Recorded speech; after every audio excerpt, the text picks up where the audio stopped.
Yes, Alex? Hi. Make sure it's I was just getting ready to get a baby for you. okay. See ya. Dan's with now. There we go. Yeah.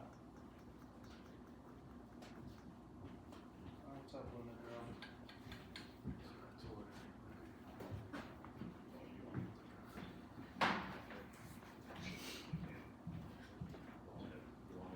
Yeah, if you don't mind, that'd be awesome. All right, can everybody remotely, I assume you can hear me. If you can't hear me, comment in the comments here, and someone will hopefully pick up on that. Everybody here can obviously hear me. Today we're gonna do a training, a mandatory. Yeah, yeah. Say again? Audio's coming through. So the audio's coming through Okay. online. Thank you. So this is on PMPEs. Once upon a time, PMP actually stood for, project manager, project executive meeting. The meetings have morphed a lot through the years, but the bottom line is, these are not just necessary, these are 100% required, without exception, weekly, and they are the foundation of what we do every single day. It's not about checking the boxes, it's not about going through the motions, this is about actual blocking and tackling. So, I guess just high level, someone bear with me because I'm going to ask some questions and we're trying to make this a little interactive. But who here has ever been picked last in gym class? Who here has ever been picked last for a sports team? How does that feel? Right? Nobody wants to be the last person. Okay? Who likes losing? Who likes coming in second place? Right? None of us, because none of us like losing. Right? If you're not first, you're last. Exactly. If you're not first, you're last. Okay? In our industry, all right, in our business, in what we do, okay, right now we are losing. We're getting out on the field. We're not trained. We're not prepped. And I'm not saying every single job's a loss or every single thing's a loss. But what I'm saying is we're definitely not in first place. Okay? We're definitely not. And so much of this stems from the preparation and the work we do in advance. Okay? We're losing a game that we are the better team. We have the better people. We use all the same systems as anybody else out there. But what we're not doing is we're not practicing. We're not doing the drills. Okay? When we do these PMPE meetings, this is our practice. This is our opportunity to make sure that everybody on the team knows their route. Everybody on the team knows who they're defending. Everybody on the team knows what their job is on that specific play and communicates. Okay? Just by show of hands, who here has played a sport growing up? Right? Did you ever just show up on a field or a court or whatever and just expect that everybody knew what everybody else was going to do? No, right? Every one of us got out there. We practiced. We rehearsed. We went through the drills. We knew, I got this person. I got that person. And what you practice, does it always go as planned? Does it ever go as planned? Well, sometimes, right? But we have audibles all the time. Everything we do has audibles. Okay? Team 110 OSHA, what happened with Cornelia today? Right? We're going to have audibles. Our business, I can guarantee you, if I can guarantee you anything, is that it's not going to go the way you planned. But if we practice, if we communicate, if we do all the things we're supposed to be doing, we have a good chance of still winning. It's when we don't have the practice, when we don't have the planning, when we don't have the preparation, you step out on the field and you're going to get knocked on your ass. You're going to turn around and somebody's going to slide and barrel right into you and you are going to be blown out. Okay? This is the same exact thing but in business. The PMPEs are our chance to practice, to rehearse, to anticipate, to have a plan B, right? To make sure things are happening the way they're supposed to be happening. All right? And we're going to go through a lot of this stuff, but I'm telling you this right now because I audit not often enough, and I'm going to start auditing them more often. I audit these from time to time, and I go there and I watch you guys play patty cake with each other. Right? You're not talking about the hard things. It's the hard things we need to talk about the most. Hey, don't forget, we're expecting that delivery such and such day. Don't forget, I need some place to lay that down. Don't forget, hey, are you on top of that? What are we gonna do? Hey, I just got a bill from this. What's going on? No, that was supposed to be in their contract. Like having those hard conversations. We go to these meetings and half the time I ask you guys, I'm like, what about this? Or, oh yeah, I should talk about that too. Right? That's our chance. These meetings are our chance. The whole team's there. Everything's on the table. There's an agenda which we're gonna go through, all right, that asks the hard questions. By the way, I can tell you this, again, we're probably, if I were really to think about it, on like version 20 of this PMPE sheet, because I've been working with the same thing or similar version since the 90s, okay? It's morphed through the years because we learn new things throughout the years. It is often that we'll, Todd, okay, what did we learn about a fuel storage permit at 3 Center Street? Right? I didn't know that. You need one. Right? Who here knew that in the city of Boston, you have a gas fireplace, you need a fuel storage permit to hook up a gas fireplace? I had no idea. Okay, well, guess how we learned the hard way. Why do you think that question's on the PMPE? Right? Do we need it? So that life's not long enough to make all the mistakes yourself, so we're actually learning from each other. Okay? And I'm gonna tell you, I keep using the sports analogies, guys, but hard work beats talent when talent doesn't work hard. Okay? We have a lot of really talented people that are not working hard, that are not having the hard conversations, and we need to have those hard conversations. And I'm telling you right now, the reason we call this meeting is I'm begging you right now that every single person in this company has to have those hard conversations. They have to hold each other accountable. They have to push on each other to say, hey, did you get that done? Is that going to be here by next week? Right? Don't forget, I need that by this date. Okay, and that's PMs to supers, that's supers to PMs, assistants to not, right, to seniors, to whoever. I don't give a shit what your title is. I don't give a shit what your role is. Okay? The purpose of these meetings is to communicate and to hold each other accountable. And only then will we get better. Every single person, I am begging you, I am encouraging you. I am telling you it is your right and your authority. I don't care if you're an intern or a new hire. I don't care if you've got gray hair. Sorry, Mark, I'm going to point at you. You've got no hair, okay? No, it's by accident, it's coincidence. Okay? I don't care. All right? I don't care. That forum, everybody's voice is equal. You have to ask the hard questions. You have to do the hard things. If we don't do the hard things, if we don't ask the hard questions, we are going to fuck up. And I don't want that. And I know you guys don't want that. Because nobody here wants to come in second. Everybody here wants to come in first. I know it. All right, so we're going to go through this. Again, if you go through the mentality of the PMP meetings, which are generally on Mondays, okay? The PMP meeting, that's your practice. That's setting the stage. It's putting your routine together so you have the week now to execute on it. So when you go into game day on Tuesday or Wednesday or Thursday, whatever you're always seeing your subcontractor meetings and so on are, that you're practiced and you're stretched and you're rehearsed. Okay?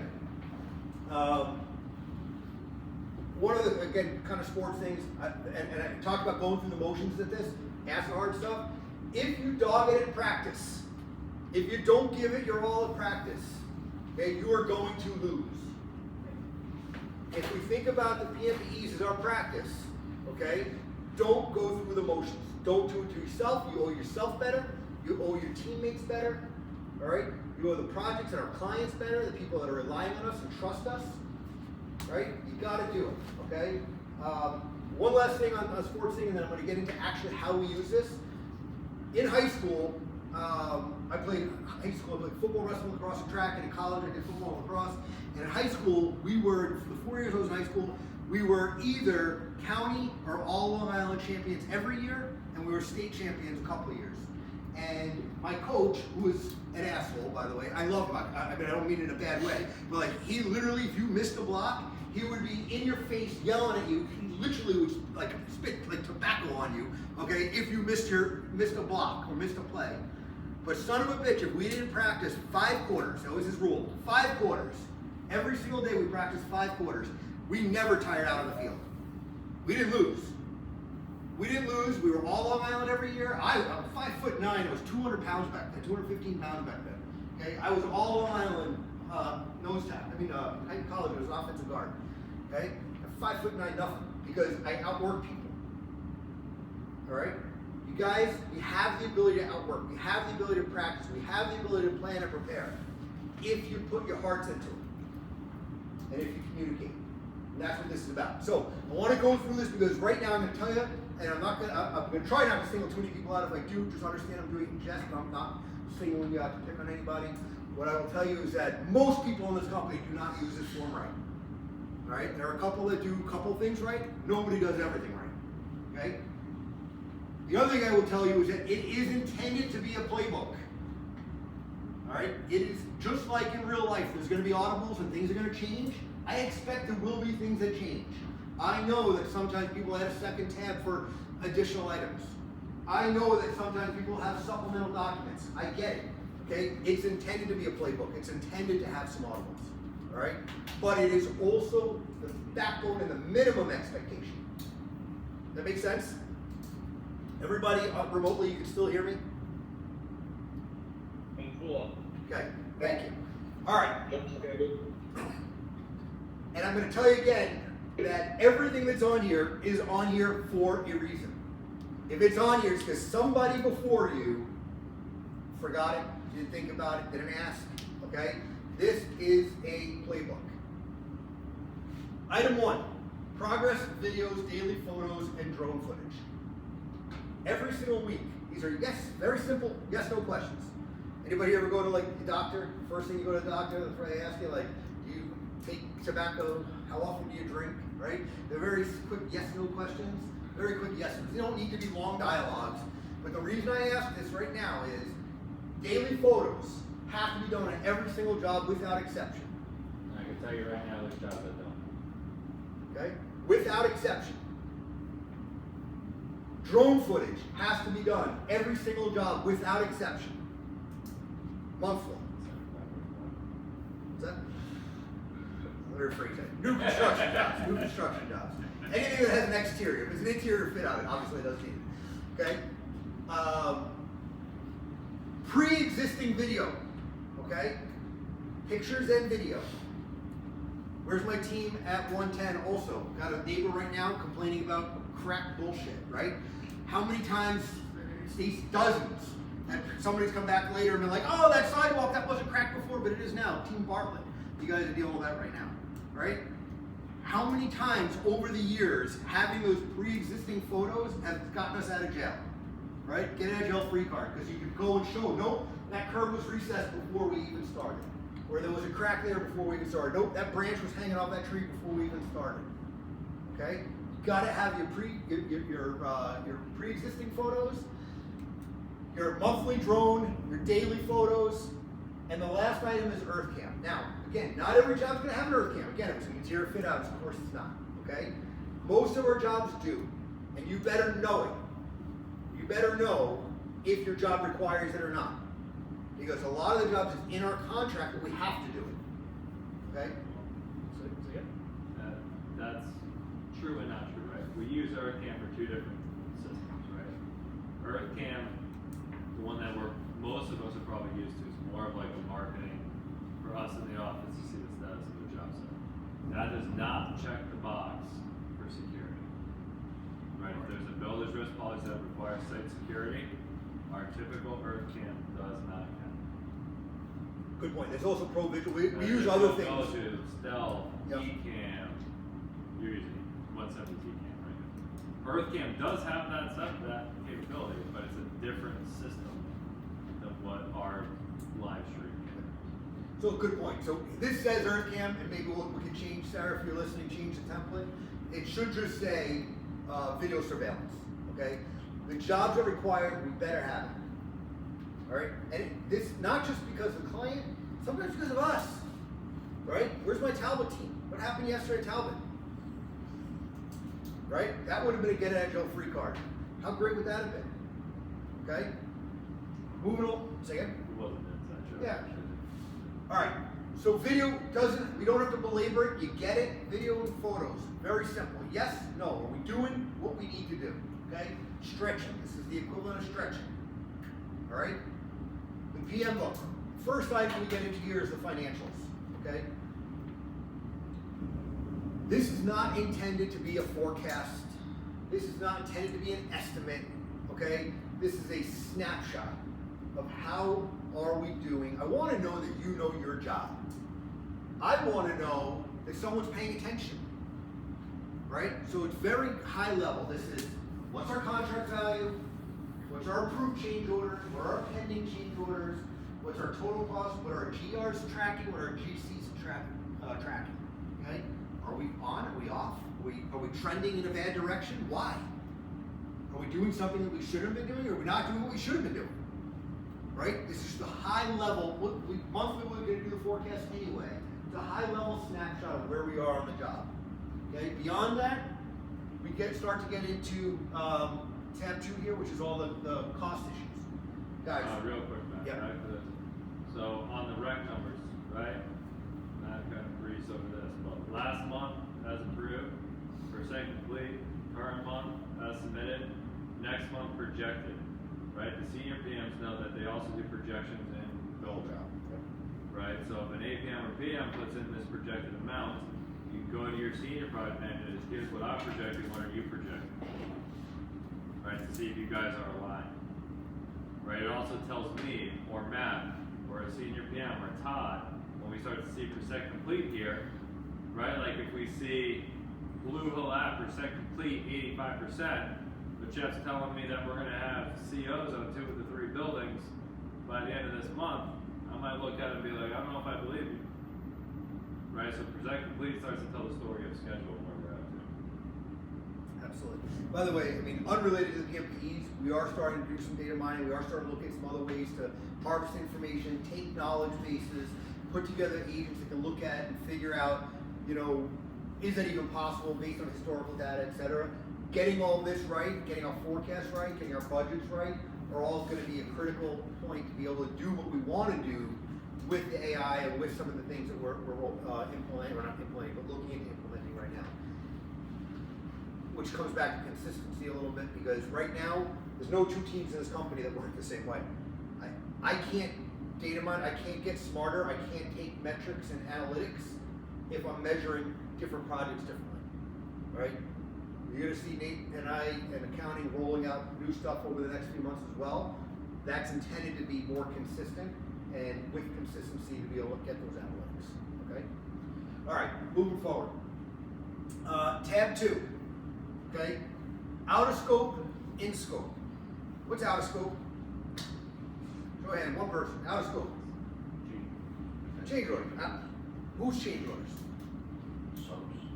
No, owner, right? Owner cost. Something that was not in our contract, we're now being asked to do. All right, what's an in-scope change order?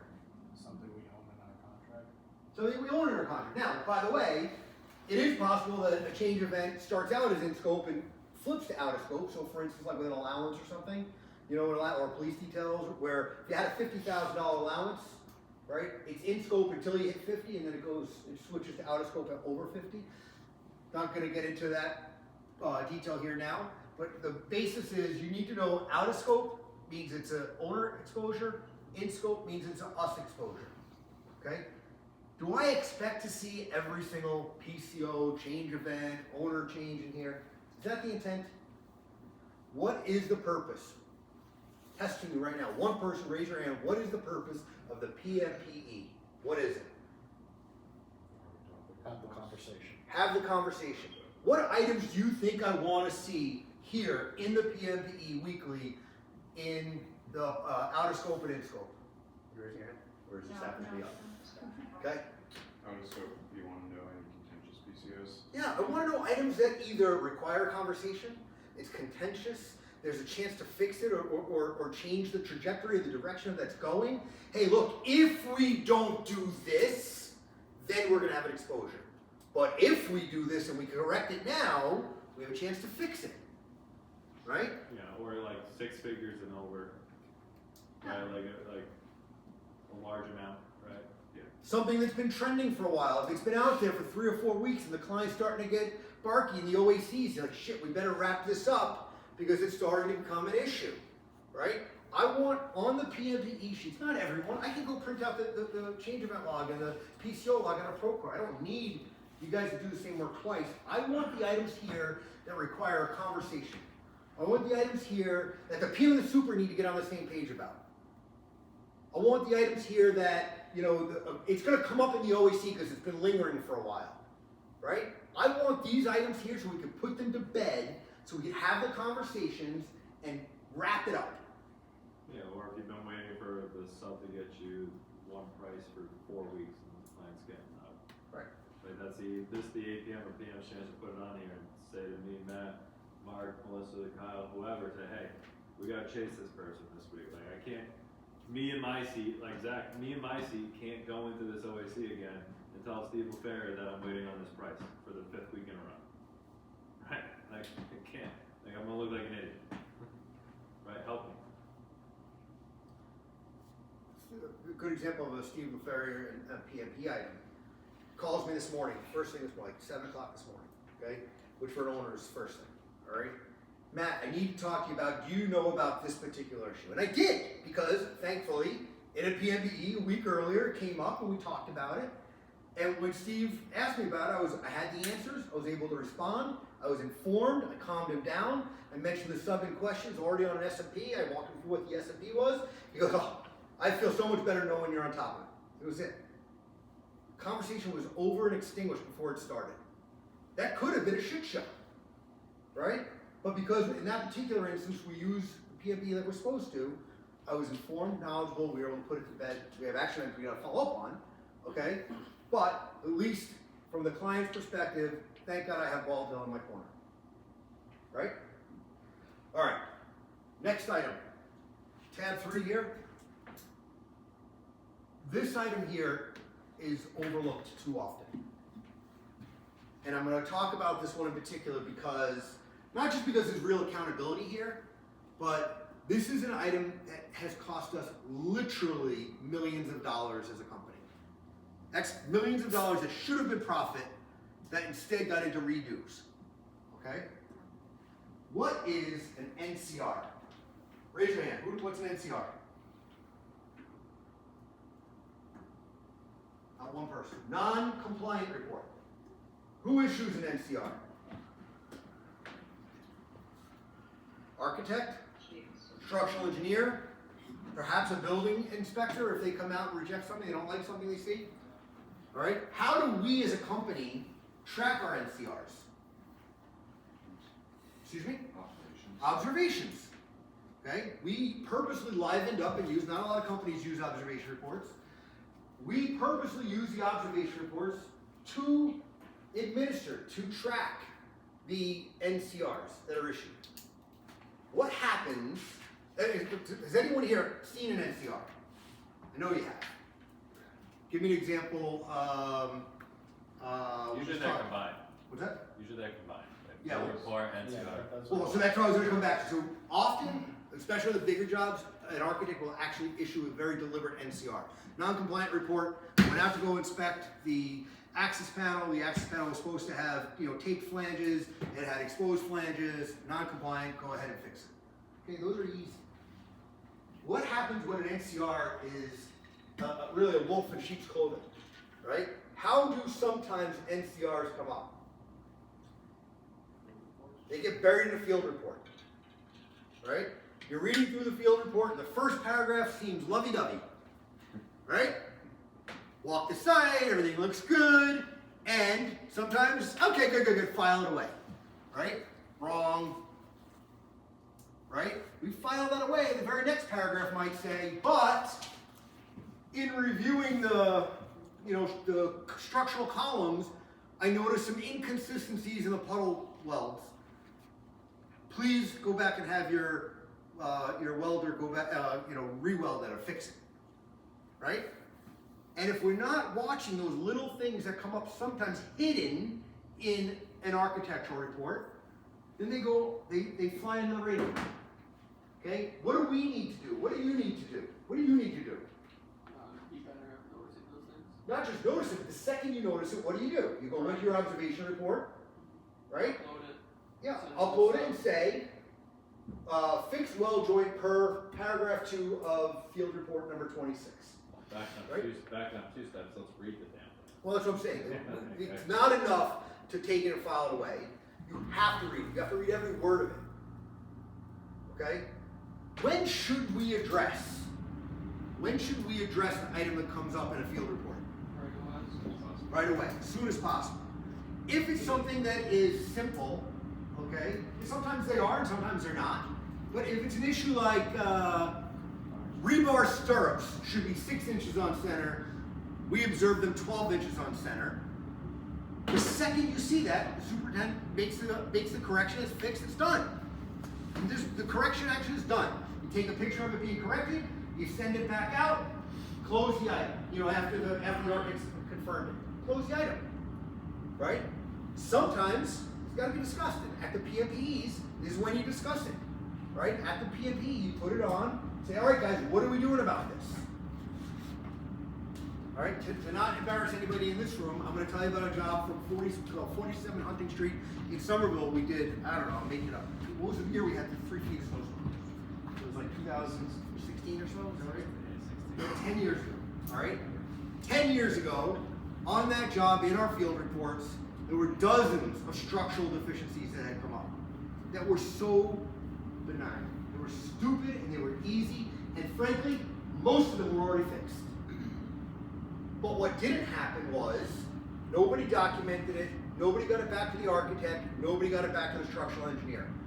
And now we have a job that was finished, done, signed off, but for the fact that we couldn't get affidavits because the structural engineer refused to give us an affidavit because he said nobody confirmed that those things were done. So now we are tearing open ceilings, finished, painted, done ceilings, after final sign-off from the building inspector, to now open and expose to prove that the work had been done. Now the building inspector wants to know why you're cutting open brand new ceilings. Do I need to come back out and re-inspect? What did I miss? It turned into a whole shit show, delayed us at least a month, not to mention the 50 grand or whatever the cost was to open everything up and then patch it up when we were done. And the fucking work was done.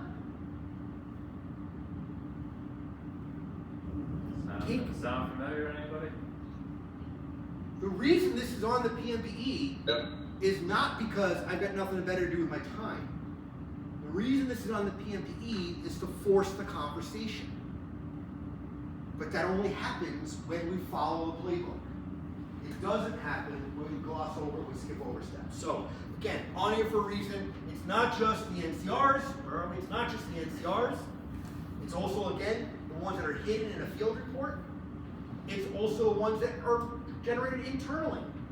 What happens when Greg sees something? He says, guys, we already finished that envelope. Now your electrician just drilled through it to poke 2 more wires through it. Right? And he now identifies an item that if we don't get those passed before we do our blow door test, we're going to fail. Right? Our own items also become observation items that have to be fixed. Right? And lastly, any other reports that come from anybody, whether it's a building inspector, whether it's UTS, whether it's anybody. Envelope consultant, anybody. Right, like Matt Monkbag, do a job with them, like he won't issue an official field report, I'll just send an email with like 10 items, hey, well, they'll make sure you look at these things. Danny always more of a just, Donnie fix this guy. But even the Donnie Fix-It guy, right, still should be memorialized. Right? Even if Donnie in that moment stopped what he was doing and took care of it, that day, at the end of the day, when Donnie's filling his daily report, he should go into the observation report and says, OPM identified this issue, I immediately grabbed the framer, added the extra blocking, issue now closed, picture attached to prove it. Now it's done. Never to be talked about again. Okay? All right, permitting. What you see here for permitting is really what I would say is the bare minimum. All right? The reason we talk about this in permitting,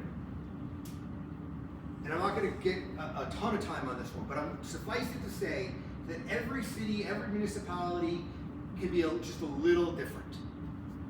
Right? And as an example, in the city of Cambridge, even if you're using the same exact electrician for low voltage as you are for line voltage, they still want a separate low voltage permit.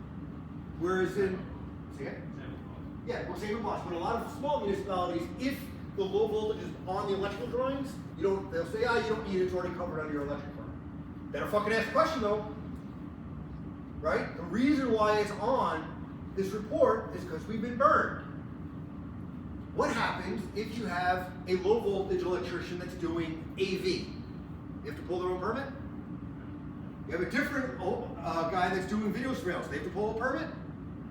Okay, you have a different person that's doing your fire alarm, they have to pull a permit? That could be 3 different low voltage permits you need. Right?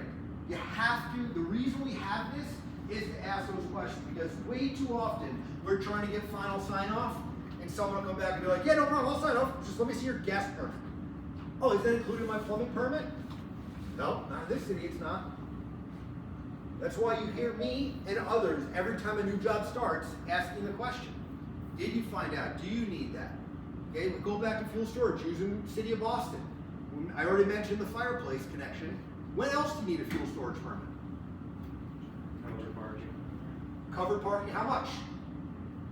How much what? Fuels do you store? 20 gallons per vehicle in the parking garage. Who the fuck would have thought of that? Number of spots. Okay? In many instances, it may be a cash grab. I don't care why they do it. I think in the city of Boston, I will tell you actually why they do it. They do it in the city of Boston because by having that permit requirement, it forces an annual inspection. And by forcing an annual inspection, it's now, just like we use observations to make sure we open and close the issue, they use permits to make sure they open and close an issue. By making you do that fuel storage permit, they now remember every year, oh shit, looking at that address, we gotta go inspect the fireplace again. Okay? Who cares? I don't care why they do it. All I care is we better goddamn be right. And the number of times when we get to the end of the job, and I get the phone call from a Nate or a Todd, and it's you're not gonna believe this. The freaking guy didn't pull a permit, or this didn't happen, or that didn't happen. Or permits expire. Raise your hand if you've had a fire alarm permit expire on you in the last 12 months. I know it's not nobody. This job might be from before Stacy even, but we did WeFolk down in Bellingham. In the town of Bellingham, you need to pull a trailer permit every 6 months. They won't issue a trailer permit for more than 6 months. And on like 6th month of the day, the building inspector was in my face saying, pull the trailer. You didn't put an extension. Pull the trailer. And I had to beg, borrow, and steal to get him to let me keep it. And ultimately, the way he let me keep it, he's like, okay, fine. You want it to stay here more than 6 months since you already screwed up? Now you gotta put a foundation under it. It's now a permanent structure. Ask Alex Cotto, who he and I sat there hand digging a foundation under a trailer so we could pour sonotubes under a trailer because that's the way the building inspector wanted to deal with this thing. Okay? How many times do you think I'm gonna fuck that up again in my life? As we had to dig holes through the weekend to make sure we poured concrete on Monday. All right? The reason these things are on here is not because I've got nothing better to do with my time. The reason these things are on here, I just spoke at a conference this morning. I've been doing this for a living now for 34 years, which is a little bit of a mindfuck to me, to be honest with you, because when I said it, I didn't believe it. 34 years of getting hurt and getting burned and learning lessons. And we put them on here so that you guys have the benefit of not having to make those same mistakes. All right? But it only helps if you're reading it and you're asking the question and going down that list to say, do we need that? Right? Next item, contract logs. I know I gloss over this one. Oh, sorry, Sonia. I know Sonia's up my ass when I do, okay? But the reality is, our contract logs need to be up to date, right?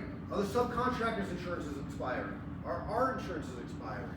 Do we have signed contracts? Is somebody out on site working without a signed contract? Right? These are all important questions.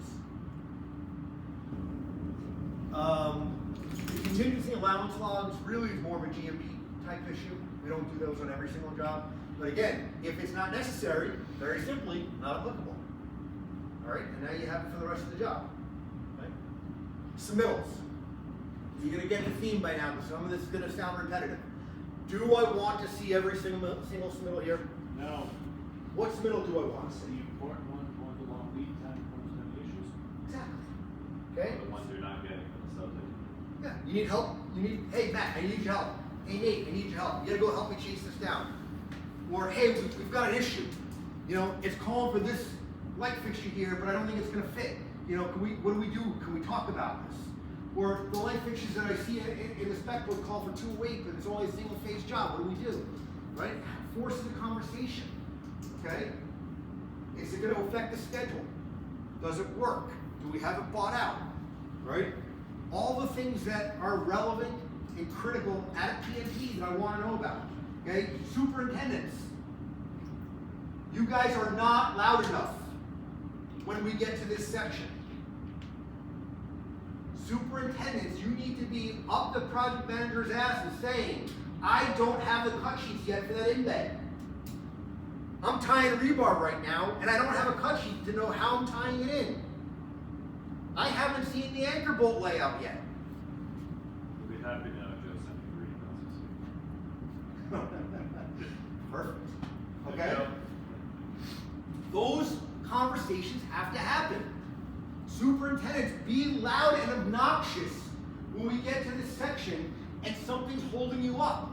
Or you're looking down the road a little bit and saying, hey guys, I'm getting ready to rough in my chases and I haven't seen the cut sheets on the duct yet. How do I know how big my chase is gonna be? Or I'm building my elevator shaft, but I haven't seen the elevator shop drawings yet.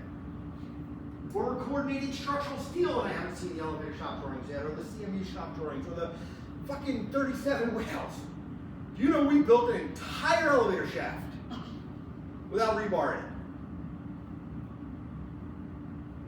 An entire elevator. Guess what? We also demoed and built an entire elevator shaft a second time.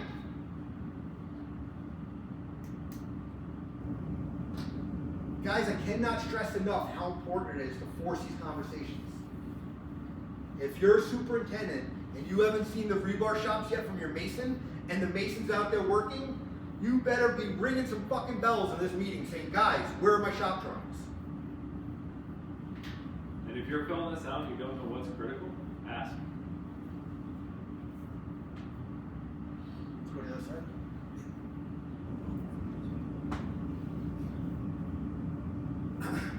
This is a long time ago, so I know we live in a kumbaya world and everybody holds hands and sings nighttime lullabies together and everything else.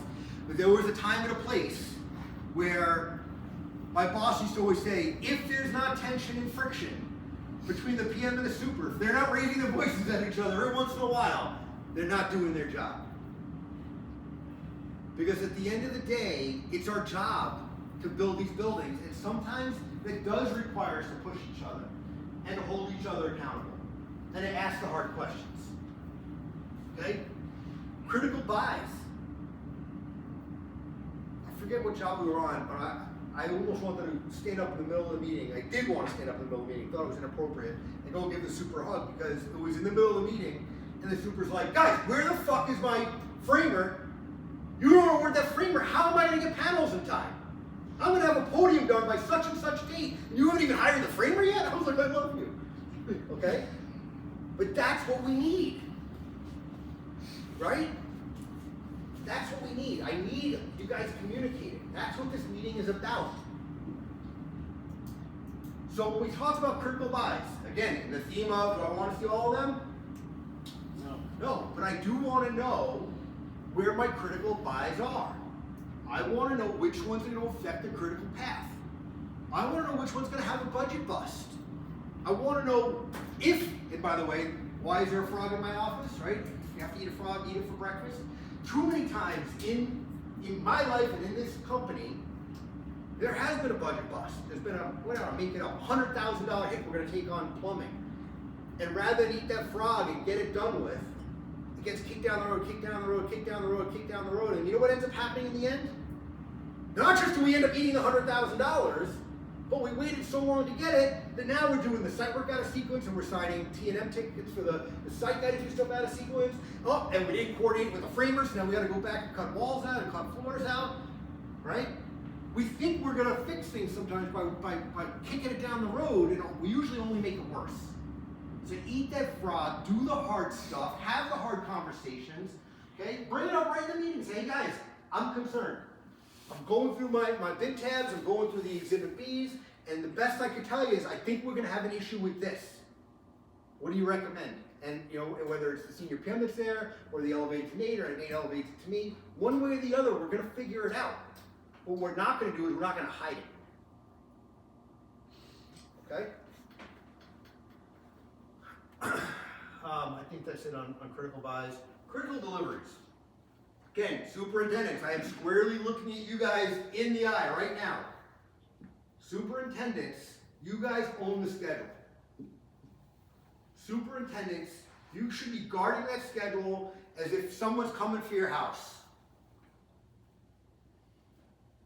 If there's something that is in your way, that you're waiting for, that you're concerned, that, hey guys, I need this by XYZ date, and it's not yet been communicated, then shame on you.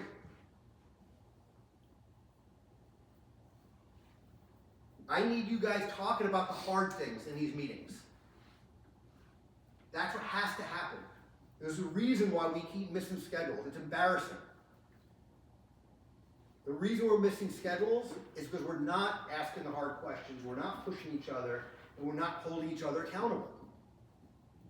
I guarantee you, I would bet my life on it. You guys start having the conversations that are supposed to be happening at these meetings, and 75, 85% of these issues go away.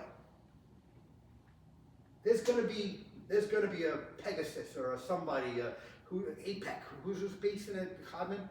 I forget his name all the time, but I want to put him out on memory. Alpha. Okay? That's gonna happen. There's gonna be hard shit. I can guarantee you there's gonna be hard shit. There's gonna be, you know, I remember who we fly down to Florida to go pick up heat pumps once. Right? I flew them down to Florida, put them in a rental box truck to drive. They sat there at the loading dock. Remember that? I put Sid in the rack truck to drive to Pennsylvania for fucking inline dampers. Yeah, there you go. We've done some crazy shit to not miss a schedule. I was literally on the phone yelling and fighting with the guys in Florida. It was like a Friday, and they're like, yeah, we'll get it there for Monday. I'm like, fuck you, you will. I got a guy who's sitting there at your loading dock right now who flew down this morning. He's waiting for you. And I'm like, go knock on the door. He's like, all right, we'll stay late. We'll get it on the truck tonight. I'm like, great. That's what you're going to do. Okay? Shit's going to happen. Shit's going to happen. I can promise you shit's going to happen. But I will also promise you that if you have these hard conversations, and you're having these conversations early, and you're thinking about the things, it's going to happen less. Okay? Special requirements. All right, this is a new item we just added to the PMP, so most of you guys haven't seen this yet. The reason I put it on there is how many times I've been contacted in the last 6 months, even a year, where someone's like, hey Matt, we're getting a delivery of 200 windows tomorrow, where do you want me to put them? I'm like, sure, I don't know. Make some phone calls, but like I don't need to know that a day in advance or a week in advance. I should know that like 6 months in advance, right? Give us some breathing room. So, you know, a real life example, like out of 110, where we think our windows are coming in likely a month and a half before we need them, right? So we said, okay, well, if we know that that's true, then let's find out. Can the supplier hold on to it for 6 weeks for us? Is there a place on site we can store them so we have to handle them twice? Can we load them right up onto the podium? Do we have a lull on site to load them up on the podium? Do I have to take them to the warehouse? Do I have to go rent an off-site facility to do it? What's the cost to do that? Right? If we know that now, and by the way, this is like in October we're talking about, right? But if I know that now, I can have real effective conversations around it. When you get the phone call from the guy from the carrier company saying, hey, I'm out front, ready to make a delivery, and then I got the superintendent calling me in a panic saying, what am I supposed to do? I don't have a forklift here to unload them, and I got nowhere to put them, right? Now we just shoot ourselves in the foot. And by the way, those are all real conversations. Don't think I made any of those up. Okay? That has all happened here within the last year. Right? We have to have those hard conversations. We have to. And I know, I swear, because I see you guys look at me in the face when I ask these questions in the PMPE. I swear you look at me and you're like, what the fuck is this guy on about? Who cares? alright? But I'm telling you, so help me God, is a lifelong list of lessons I've learned. The reason we do the postmortems at the end of every project and we do the lessons learned is because you guys are learning new lessons, right? And those lessons need to make it onto our list also. Who here wants to pour a topping slab ever again? Am I wrong? You're not wrong. Okay? We've got to get better. And we get better by communicating, by following the playbook. RFIs, okay? Again, don't want to see all of them. I care about the ones that are going to affect the schedule. I care about the ones that have been out there for a little bit. One of the things, and I know Procore already has this, I don't personally, and shame on me, I don't personally go and audit Procore as often as I probably should, and all the time, candidly. But one of the things we're going to be data mining is we're gonna have a bot that runs through Procore and flushes out and notifies us of anything that's beyond a certain number of days. And to compare that back to the schedule and tell us what's critical path and be able to notify what's lingering there. And I can guarantee you this, there's gonna be a red flag coming up on my desk that says, report to the principal's office. All right? Because we have to get better. We can't keep making these mistakes. All right? 3-week look ahead. I'm gonna go straight back to the superintendents again. Guys, you own the schedule. These 3-week look ahead schedules need to be right, they need to be dialed in, and they need to be communicated. It's also my full expectation these get reviewed in detail every single week at the PMPE.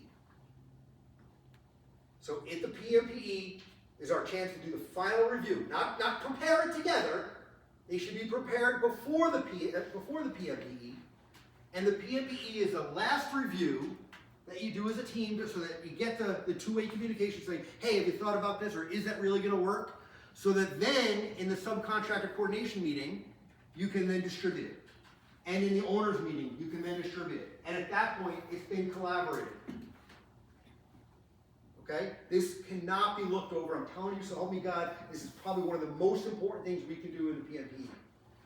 Okay? We have to be dialed in. Everybody better know when we're expecting concrete, when this delivery is happening, who's going to be there, and make sure we're communicating it to the subs. The subs have to be aboard. I can't tell you how often I get the phone call saying, what the fuck, your guy called me saying they need me there tomorrow. How am I supposed to change everything and be there tomorrow? And I'll ask the question, I'm like, was it on the 3-week look ahead? I'm like, I don't know, I haven't seen it 3 weeks ahead in months.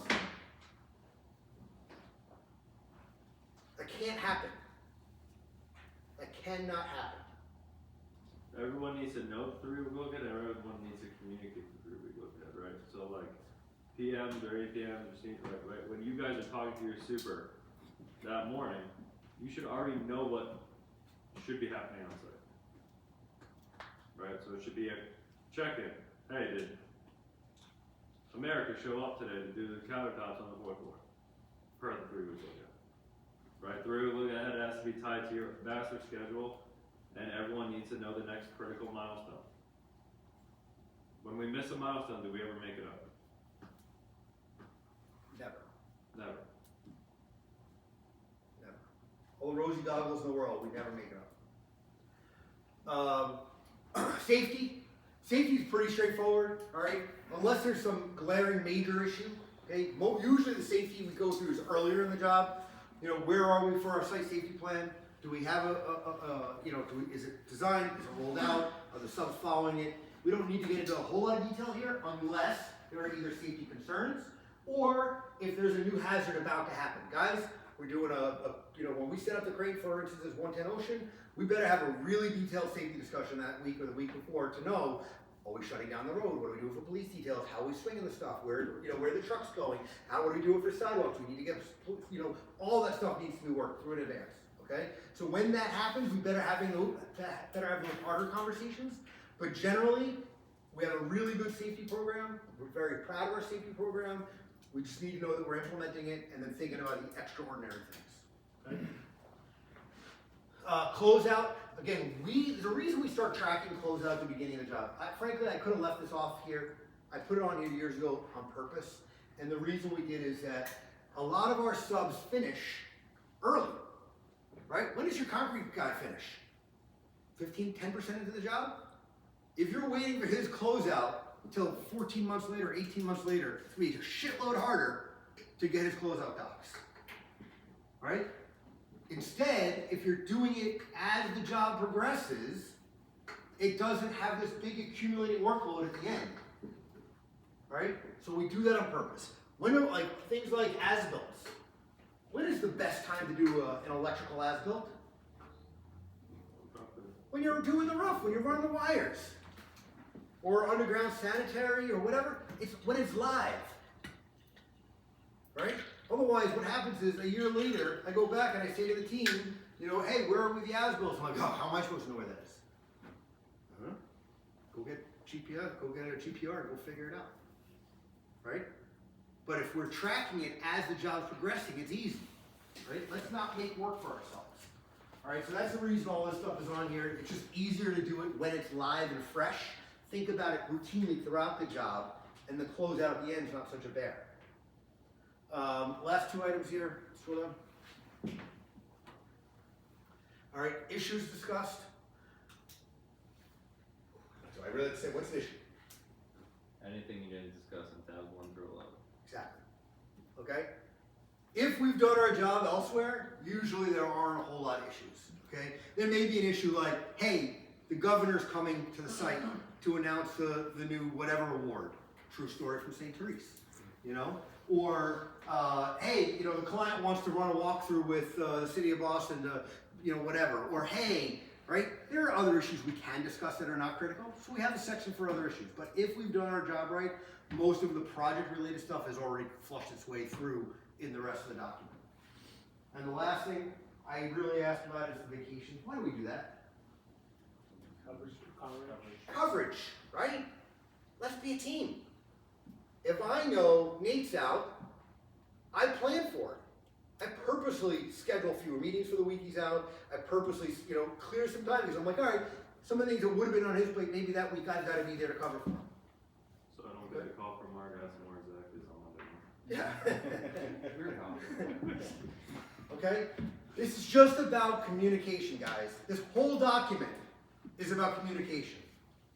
This whole document is our playbook to how we run a job successfully. That makes sense? And we're going to wrap up here in a couple minutes. I want to open the floor to questions. You know, frankly, more than anything, what I want to do in the way of questions is, and I'm happy with anything you want, but this has been a live document throughout the years. This has been, you know, edited and added to, and so on. Good. Yeah. Okay. What I will say is, with each updated version, it has always been saved on our SharePoint.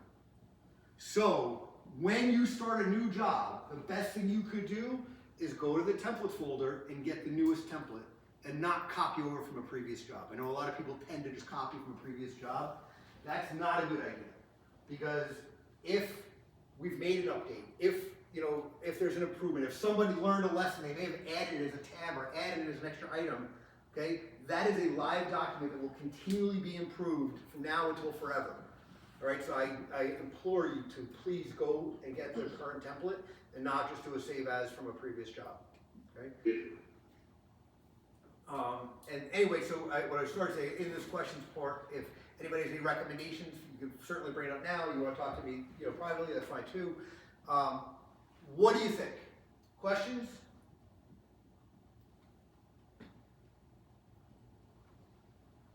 All right. Who fills out the sheet? Easy to use. Well, like you said, we ask the questions. If we don't know, we don't sit there and say we don't know and leave it half filled out. And then where do they go once they're filled out? I don't know, it depends on the job, I guess. I know like 170 I do it, Steve does it for Tobbit. I did it with Sarah for 110. As long as, and frankly, there's some jobs where you may say, I'll do the financial part, you do the RFI part. Project folder. Yeah, the whole project team, right? Because if it's the schedule stuff, even if you're the guy pressing the buttons, you probably need to call Donnie or Nick or, you know, Dan or one of the people on here and say, hey, these are the dates from last week. We're still tracking the same dates. We're still tracking this, still tracking that. Where are we at with this? Reduce the ability, if you're the guy pressing the buttons, to ask the question. I think even more important than the who fills it out is the when does it get filled out. And the answer is not in front of everybody. If we're sitting there typing the document in front of each other, that means we put zero time in planning. It means we're not prepared, and it means we're wasting each other's time typing rather than having the conversation that I want to be having. The whole purpose to do this meeting is to force that hard conversation. And if we're just sitting there doing the admin stuff in front of each other, I honest to God believe that's why these meetings aren't as effective as they should be. Is rather than coming in here and having that hard conversation, asking the hard questions, we're sitting there and people watching someone else type. Okay, so what I would suggest, my workflow over the course of my life, my career, has been generally Mondays are PMPE dates, Tuesday, Wednesday, Thursdays are sub meetings, owner meetings, coordination meetings, and Friday's always been my sort of paperwork, get shit done day. Friday, before you leave for the weekend, all right, you are culminating your week's worth of work and getting this document ready so that when you come in Monday, it's fresh and ready. And the other thing it's going to do is going to trigger that conversation on Friday that says, oh shit, so-and-so just said they're not going to make that delivery on Tuesday. I better call my super and make sure that's okay. You know, oh shit, I better make sure that this is ordered and released because I know they need that for when. So now all of a sudden on Friday, by doing this, it actually triggers some of the work to get done. So that on Monday, you can say, I took care of it. Right? Yeah. So I want to challenge the APMs, the assistant supers. Right. It's your guys' time to ask questions. Get your voice heard. Don't just sit there and take in the document and have other people talk. Right. If something came up in that OAC from the prior week that just went 10 feet over your head, you had no idea what they were talking about, use the PMP to ask. Right? Monday's a meeting day for a reason. After that, the week kind of gets crazy, right? Take that time. If you didn't, after the OAC, go ask, what the hell was Matt talking about, or what the hell was Daryl talking about? Yep. Use that on Monday. And by the way, don't be selfish. Right? If you're asking a question, you're like, hey, I don't understand. Why do you use rigid inclusions instead of pits on this job, but on that job we use pits? Or why do you use sheeting on this job and soldier piles on that job? Or why do we use like metal infill on this job but wood infill on that job? Right? Ask the question, but maybe we take the opportunity to say, you know what? Hey, bring it in. Let's round this up. Let me explain why we do this sometimes. Right? So the question you may need the answer for just now benefited half a dozen other people. Right? That's how we all get better. That's how we all get better. I'll use by way of example, and I've said this story probably too many times, you've probably heard it 100 times already. I've never in my career built a slurry wall. I haven't. But I can tell you how to do it really well. Really well. In fact, I have sold people on me being confident enough because I've heard it and I've asked the questions and I've gone to visit the sites. Just because I never built one doesn't mean that when I worked for a company that did, that I didn't call up that PX that was running that job and say, hey, can you do me a favor? Can you give me a tour? I know you guys are doing a bentonite pour today. I want to see it. Right? So even though I personally have never put a slurry wall on any of my projects, I've asked, I know the why, I know the how, I've visited the sites, I've asked the questions of the super running it, and honestly, if I had to do it today, I could. Yeah, it's not to say that Matt has all the answers, or I have all the answers, or Mark, Kyle, or Melissa have all the answers, or Todd has all the answers, but we might know who to call to have the answer. That's right. Right, like 1599, we were going ready to do the cotton caps, and they asked for an impairment plan. We're like, what? I said, what the hell is this? I usually just fucking pull a street occupancy permit, I go out there, I cut the line, and I fucking move on. So what the hell is this? I went to him, he's like, I don't know what the hell that is. I had to do a whole impairment plan on how, because of where the valve was, it was gonna shut down the sprinkler for like 5 buildings. I called the PX at French, and I said, hey man, what the hell's an impairment plan? Here, I'll send you a copy of one.